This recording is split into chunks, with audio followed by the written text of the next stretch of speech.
Hello and good morning, grade 8. We are going today to get our part 1 about the lesson 3 science inquiry, and it's going to be about the three main domains here. What is a scientific inquiry in the beginning, and how do you design and conduct an experiment in order to give proof about your hypothesis for the inquiry, and also number 3, what are the scientific theories and laws and what is the difference between them. So let's start by our first part will be about, you know, what is scientific inquiry and how do you design and conduct an experiment or get half of it for the first part.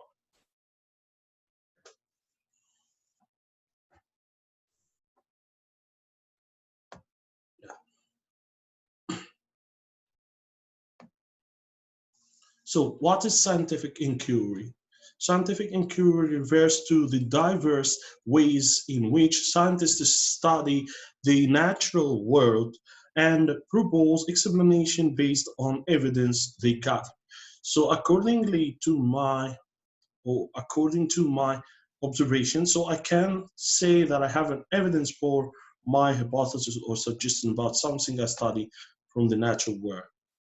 Our example for today is talking about the crickets, and the crickets they are making a lot of noise by their chirping at the night.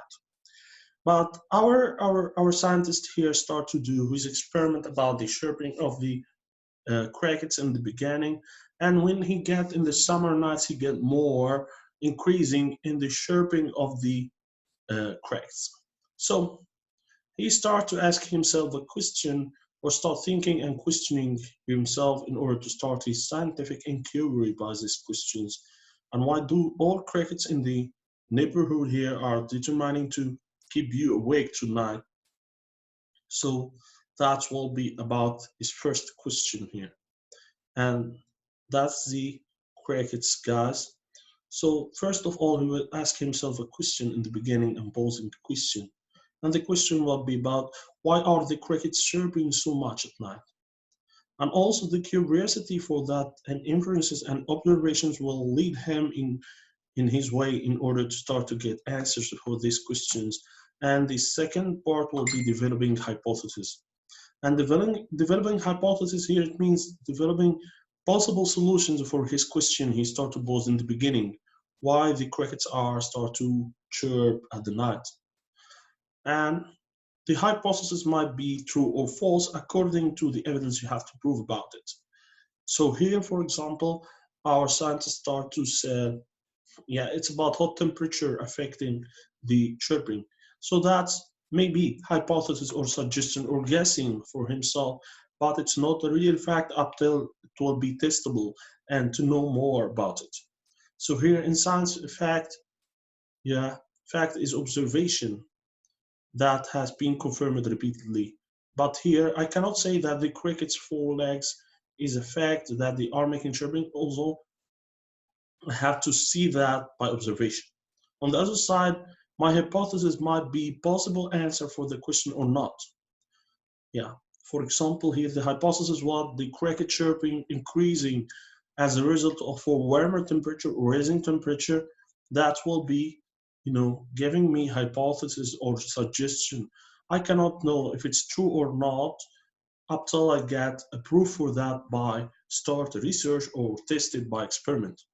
Yeah, another one will say the chirping is increasing more because it might be fewer sounds or it might be quiet at night. So the only sound will come from the crickets. I saw that. That's another suppose, and we can get it after. So I have to prove that by experiment for that. So how do you design an experiment and conduct experiment? Yeah, because we have to control in the beginning what is the principles that I have to get must be scientific when I'm going to make a an experiment. And also here, for my example, I have to involve in my experiment counting the crickets, chirps at the warm temperature in order to prove my suppose or my hypothesis for that. And also, you might cannot unless yeah count the cricket chirps at low temperature for comparison. So you have to make sure that you are controlling everything. And at the beginning, we can say the first step is controlling variables, and the second step to implement the experiment is setting up controlled experiment. Number 3, experimental bias must be considered. Number 4 would be collecting and interpreting data. Number 5 is drawing conclusion, and number 6 is communicating by the end. So let's start by our first step, controlling variables. And in the beginning, the variables must be controlled extremely to the deep. As we get here the crickets, and we get the temperature, and we get the number of chirps, and we get also, guys, the food and the environment around the crickets. All of that must be considered. So in the beginning, I have to settle everything in order to be the same, and the only variable will be for me, it's only temperature, and it will be considered as independent. And the dependent part that respond according to the temperature increase or decrease will be the number of chirps for the crickets. So the one variable that is purposely changed at the taste hypothesis is called manipulated variable.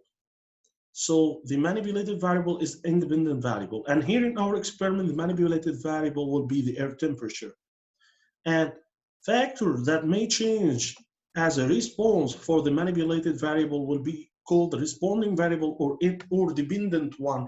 And here in our experiment, the responding variable here is the number of crickets chirps. Accordingly, if I increase the temperature, which is independent, yeah, the number of chirps will increase accordingly to my hypothesis, which is dependent. Yeah.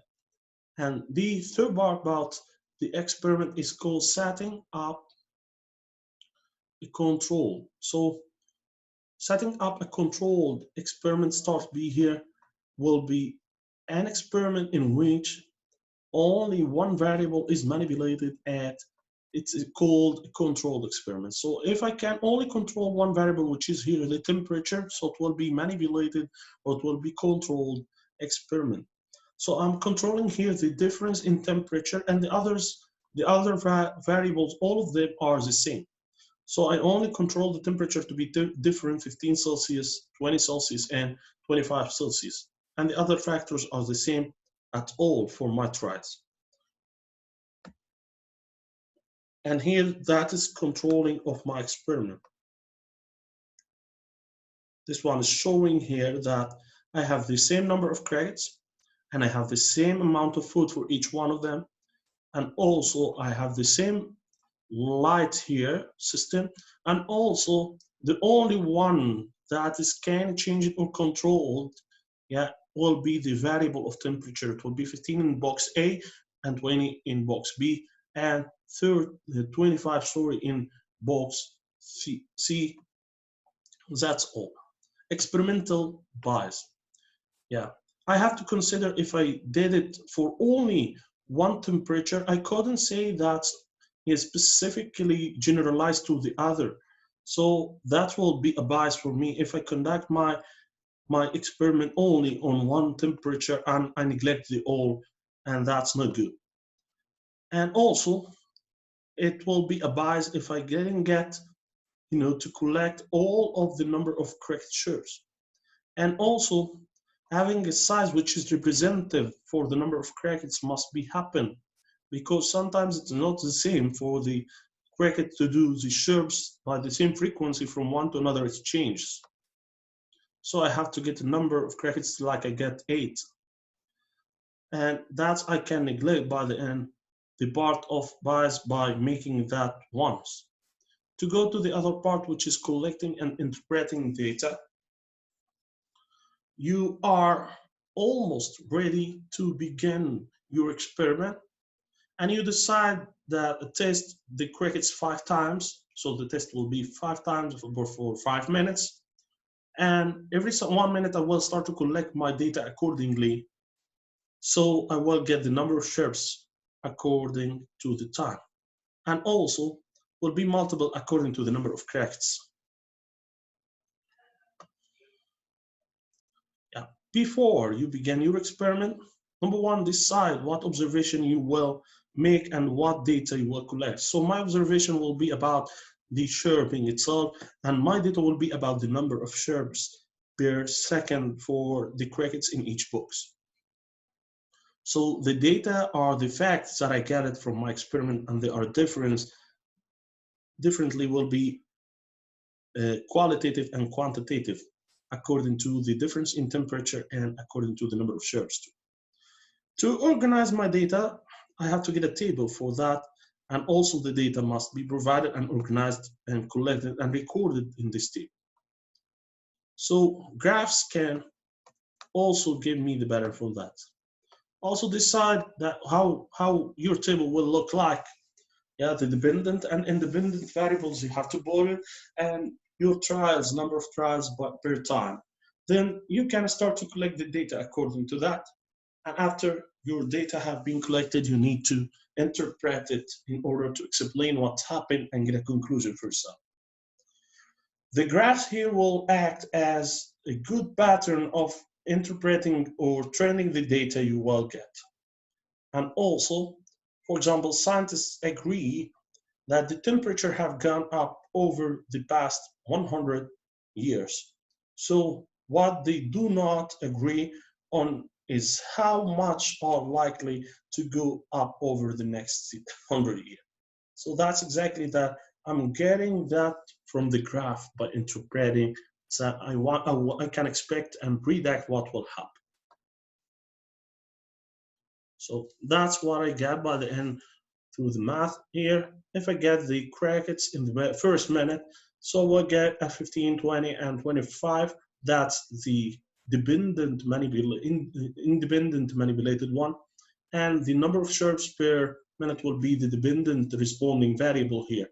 So when I increase the temperature, I will get that the increase happen here inside for the number of chirps per minute. So it's exactly giving me straight line for the graph, means that if I increase the temperature, which is independent variable, it will increase the responding variable, which is the number of chirps per minute. And that's perfectly what I get. And here also I can get from this graph at tense temperature what it will be. So if I get that to the tense temperature, I think it will be around the 40. Yeah, if I start to draw it like that, will be like 40 here for the 10th one. So from the graph and from this part, I will predict and expect what will happen. So thank you for listening and your attention. We'll continue later with the second part. Please, guys, be safe home and good luck.